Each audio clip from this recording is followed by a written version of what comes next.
Matt Turner, a 20-year-old social butterfly, met Dahmer at a gay pride parade in Chicago, Illinois on June 30, 1991. Friends of his talked about his love for dressing up and having his photo taken, so Dahmer's typical grooming attempt of offering money for photographs was likely what placed Turner on a Greyhound bus back to Milwaukee with Jeffrey. His family stated that it wasn't out of the ordinary for Turner to take off for various periods of time, being the outgoing and adventurous young man that he was. His warm and inviting personality resulted in him having friends everywhere that he went. Once inside apartment 213, Dahmer drugged and strangled Turner to death before dismembering him, dissolving his body in a 57-gallon drum of acid, and yet again keeping the skull as a trophy. Rest in peace, Matt Turner. Jeremy Weinberger was an incredibly sweet and lovable 23-year-old half Puerto Rican man from Chicago who worked as a customer service representative. Anyone that spoke to Jeremy was smitten with him right away because of the pleasant atmosphere that seemed to radiate from him. His friends all spoke very highly of him, though some thought him a little naive. Even Dahmer himself described Jeremy as exceptionally affectionate. He was nice to be with. In early July of 1991, Jeremy crossed paths with Dahmer at a bar in Chicago 90 miles away from Milwaukee called Carol's Speakeasy. Of course, Dahmer invited Jeremy to come back to his apartment with him. After asking a friend what they thought of Jeffrey and getting the green light, he decided to go with Dahmer. Oddly enough, Jeremy ended up spending several days with the murderer, but at a certain point he understandably started wanting to go home. Jeffrey's abandonment issues came into play and he convinced Jeremy to have one last drink with him, this one strongly spiked with his trademark prescription sedatives. After Jeremy lost consciousness, Dahmer drilled into his skull and injected his brain with boiling water, foregoing the acid technique. This didn't work well for Jeffrey after the man woke up seeming okay, so he forcibly drugged him again and gave him another injection of boiling water to the brain, sending the poor man into a coma for 2 days. When Dahmer returned home on the second day of Jeremy's coma, he found that the man had died with his eyes open. He dissolved the body in acid after dismembering him and placing his head in the freezer. Then carried on with his day. When a friend of sweet Jeremy's found out about his murder, the same one who told him Jeffrey seems alright, before watching them leave together, he couldn't help but feel responsible. He wasn't prepared to bear the guilt of the horrific event and committed suicide. The poor guy was found bleeding to death outside of his home. Rest in peace, Jeremy Weinberger. To Jeremy's friend, I wish you'd have been able to see that none of this was your fault. Rest in peace. Oliver Lacey was a 23-year-old man from Illinois, who had just recently moved to Milwaukee to live together with his girlfriend, who he planned to propose to, and their infant child. He was approached by Jeffrey Dahmer at the Grand Avenue Mall on July 12, 1991, where he previously lured David Thomas and Konarak Synthesumphone from. He went back to apartment 213 with Dahmer and was then drugged, strangled, sodomized, and dismembered. Dahmer kept the man's head in the refrigerator next to some Arm Hammer baking soda to try and mask the smell, and kept his heart wrapped in plastic in his refrigerator to eat later. I suppose he was too full from eating Oliver's bicep. Young Oliver ended up being the first victim to be identified, as the investigating officers found the most identifying evidence for him. Rest in peace, Oliver Lacey. Joseph Bradehoft was the final victim of Jeffrey Dahmer. He was going through a divorce at the age of 25 and had 3 children. He was in Milwaukee at the time looking for work to support him and his kids and to spend some time with his brother, Donald. Dahmer spotted Joseph waiting at a bus stop during a rainstorm on July 19, 1991 holding a 6-pack of beer. He offered him $50 to come back with him to his apartment to drink and pose for photographs, and poor Joseph agreed, same as all the victims before him. The father of 3 was then slipped a drugged drink and strangled. Jeffrey continued having sex with the man's corpse for a few days, but his head began housing a maggot infestation, so Jeffrey dismembered him. Dahmer cleaned out Joseph's decapitated head and stored it along with his torso in the freezer, dissolving the rest of his body in acid inside the 57-gallon drum in his bedroom. Rest in peace, Joseph Bradehoft. On July 22, 1991, Tracy Edwards met Jeffrey while drinking at a bar in Milwaukee. He offered Tracy money and booze to come back to his apartment and pose for photographs, to which he agreed to.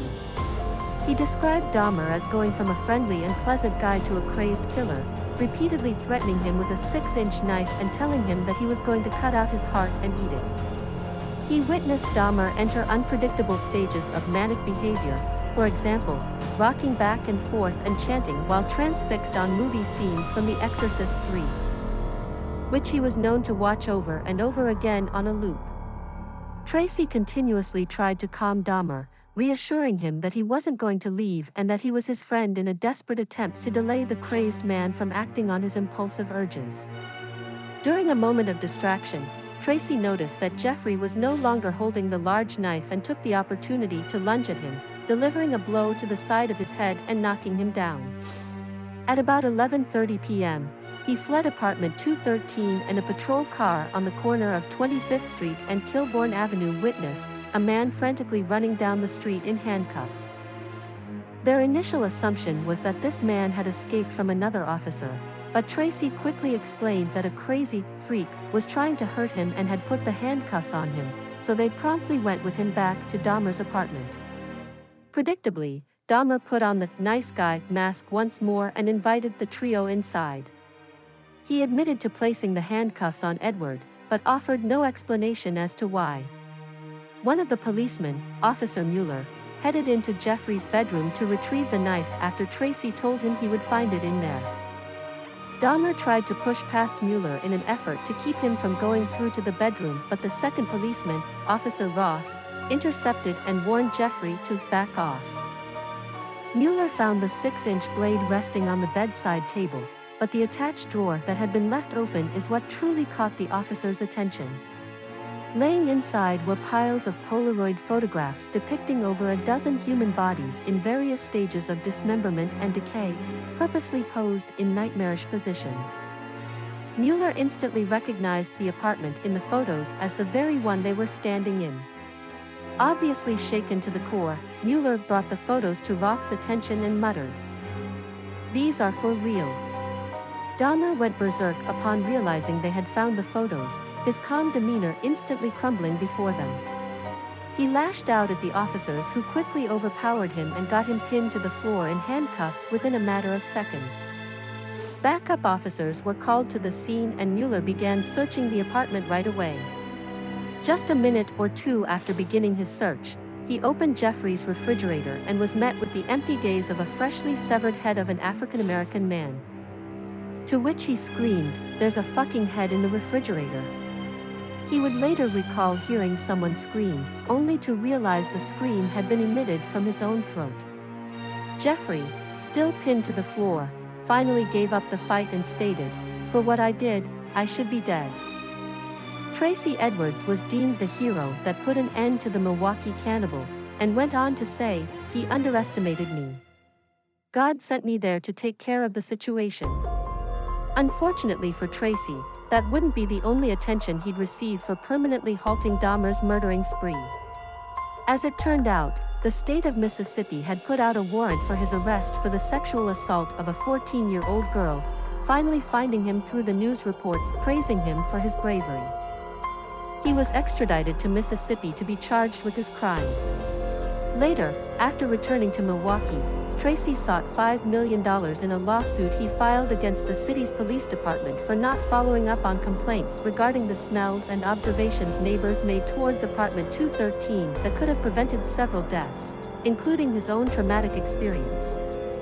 The lawsuit was thrown out of court, and when the families of the victims were awarded restitution from Dahmer's estate, Tracy Edwards was excluded for the sole reason being that he survived the attack.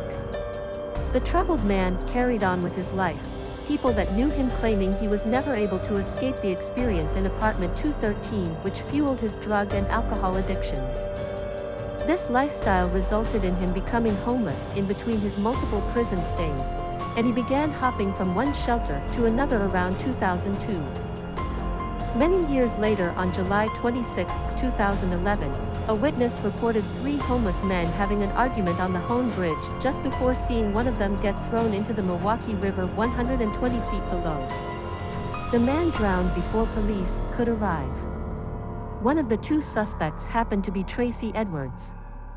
He was initially charged with recklessly endangering safety, but later took a plea deal and was instead given the reduced charge of aiding a felon, the felon being the other defendant, Timothy Carr, who was sentenced to 4 years in prison.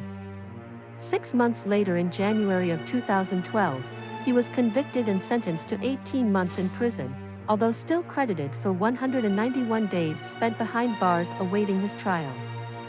His lawyer explained to the court that the Dahmer experience had left Tracy a haunted man, attempting one last time to defend his client by stating he's going to have another ghost to haunt him all his life.